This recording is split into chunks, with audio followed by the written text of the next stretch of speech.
तो ये है हमारे पास एनएक्स कंपनी का फुल साइज़ में इन्फ्रारेड सिरेमिक हीटर, जिसकी 2 साल की हमें वारंटी मिलती है। इसकी आप सबसे पहले लुक चेक करें, बहुत ही ज़बरदस्त है और बहुत ही फाइन क्वालिटी में ये तैयार की गई हैं। मैं इसको आपको ऑन भी करके दिखाता हूँ। यहाँ पे चेक करें, यहाँ पे आपको इसका ये आपको डायल मिलेगा और ये इसका डिस्प्ले है। यहाँ से मैं इसको ऑन करता हूँ तो ये आपको इसमें स्पीड मिल जाएगी, जिसमें आप इसको लो स्पीड और हाई 2 स्पीड इसमें इस्तेमाल कर सकते हैं। सिरेमिक इन्फ्रारेड ये हीटर होगा, ये आप इसके पीछे देख सकते हैं। ये आपको सिरेमिक प्लेट नज़र आ रही है।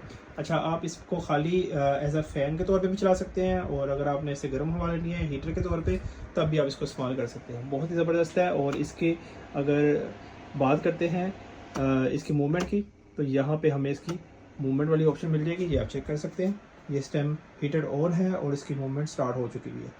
बहुत ही ज़बरदस्त है। ऑटो शट ऑफ वाली इसके अंदर आपको ऑप्शन मिल जाएगी। और ये आप चेक करें कितना खूबसूरत लग रहा है। अगर कमरे में आप किसी जगह पे इसको रख देंगे तो आपका जो कमरे का टेम्परेचर है वो ऑटोमेटिक बहुत जल्दी डाउन हो जाएगा।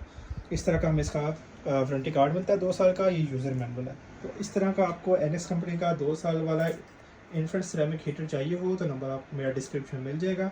आप वहाँ पे मुझसे कॉन्टैक्ट कर सकते हैं।